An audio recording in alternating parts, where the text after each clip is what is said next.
بسم اللہ الرحمن الرحیم۔ صحیح بخاری میں 20 احادیث موجود ہیں عاشورہ 10 محرم کے روزے کی فضیلت کے بارے میں۔ باب کا نام ہی صیام یوم عاشورہ ہے، یعنی یوم عاشورہ کے روزے سے متعلق۔ اور صحیح مسلم میں، بخاری میں تو 20 احادیث ہیں، صحیح مسلم میں 40 احادیث ہیں، جن میں سے چیپٹر صوم یوم عاشورہ میں کنزیکٹیو 34 احادیث ہیں۔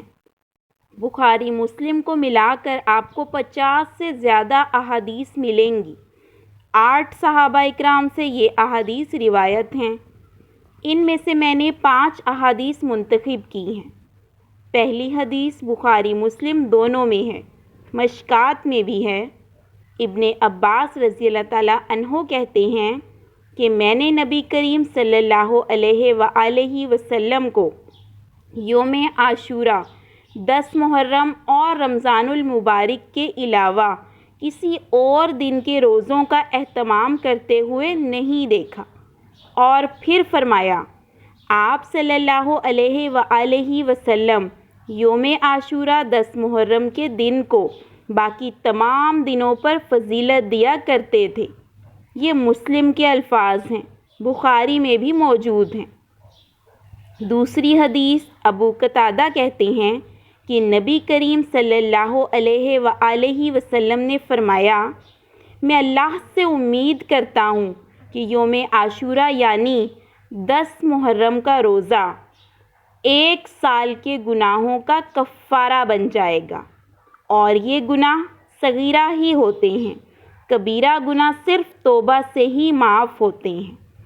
تیسری حدیث بخاری اور مسلم دونوں میں ہے۔ اما عائشہ کہتی ہیں، قریش مکہ بھی زمانہ جاہلیت میں عاشورہ کا روزہ رکھا کرتے تھے، اور میرا گمان یہ ہے کہ کیونکہ ابراہیم علیہ السلام کو آتش نمرود سے نجات ملی تھی، اس لیے بنی اسماعیل علیہ السلام کو بھی عاشورہ کے دن کی فضیلت پتہ تھی۔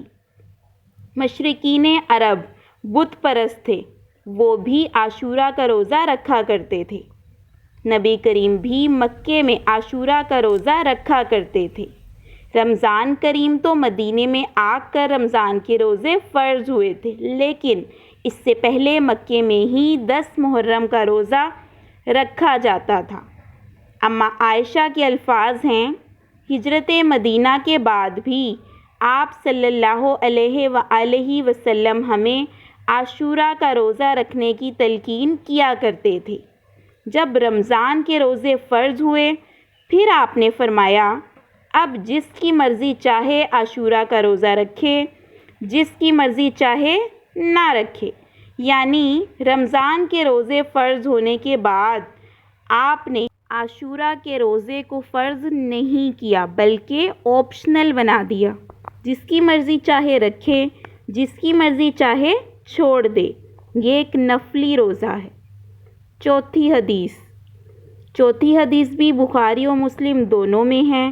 عبداللہ ابن عباس کہتے ہیں کہ جب نبی کریم صلی اللہ علیہ وآلہ وسلم مدینہ تشریف لائے تو آپ نے دیکھا کہ یہودی عاشورہ کا روزہ رکھتے ہیں۔ آپ نے پوچھا کہ کیوں رکھتے ہو؟ تو انہوں نے کہا، اللہ تعالیٰ نے موسیٰ علیہ السلام کو نجات دی تھی فرعون سے، تو ہم اس دن کی تعظیم کرتے ہیں۔ ایک دوسری حدیث میں الفاظ ہیں کہ ہم اللہ کا شکر کرتے ہیں۔ تیسری حدیث میں الفاظ ہیں، ہم اس دن کو عید کے طور پہ مانتے ہیں۔ تو آپ نے فرمایا کہ ہمارا تو زیادہ حق ہے کہ ہم موسیٰ علیہ السلام کے لیے شکرانے کے طور پہ روزہ رکھیں، کیونکہ ہم موسیٰ علیہ السلام سے تم سے زیادہ بڑھ کے قریب ہیں۔ ہمارا دین اسلام اسی کی کنٹریبیوشن ہے۔ آپ نے پھر صحابہ کو حکم دیا کہ 10 محرم کا روزہ رکھو۔ پانچویں حدیث ہے، صحیح مسلم میں ہے، مشکات میں بھی ہے۔ ابن عباس کہتے ہیں کہ جب نبی کریم صلی اللہ علیہ وآلہ وسلم نے ہمیں حکم دیا کہ عاشورہ کا روزہ رکھو تو کچھ اصحاب نے کہا کہ یہ تو یہود و نصارہ کی پیروی ہو جائے گی، تو آپ نے فرمایا کہ پھر تم ان کی مخالفت کرو، تم 9 تاریخ کا روزہ رکھو، 9 محرم الحرام کا۔ اگر میں اگلے سال تک زندہ رہا تو میں بھی 9 کا روزہ رکھوں گا، لیکن اس سے پہلے ہی آپ صلی اللہ علیہ وآلہ وسلم اس دنیا سے چلے گئے۔ اچھا، یہ احادیث میں کافی ساری کنٹراڈکشنز آتی ہیں، اضطراب ہے۔ پہلے آپ نے اجازت دے دی، پھر آپ نے یہود و نصارہ کی مخالفت کا کہہ کر 9 کا روزہ رکھنے کا کہا، تو پہلے کیوں پھر 10 محرم کے روزے کا کہا؟ بالکل اینڈ پر کیوں 9 کے روزے کا کہہ دیا؟ بیسیکلی گریجولی دین کے احکام ہوتے ہیں، ایک دن میں ہی ساری چیزیں سیٹل نہیں ہوتی ہیں۔ الٹیمیٹلی یہ ڈیسیژن ہوا۔ مسلم کے الفاظ ہیں نا، تم 9 کا روزہ رکھو۔ آپ کسی کا بھی ترجمہ دیکھیں گے تو ساتھ بریکٹ میں ہے بھی، لیکن ایکچول میں نہیں ہے، لیکن یہ ٹھیک بھی ہے کسی حد تک۔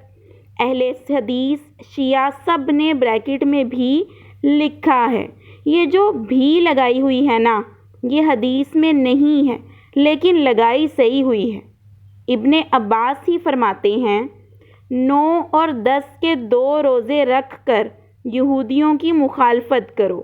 یہ ابن عباس کا ہی قول ہے۔ اب آپ کو پتہ چلا کہ مسلم میں انہوں نے بھی کیوں کہا ہے، وہ اس وجہ سے، ابن عباس کے قول کی وجہ سے۔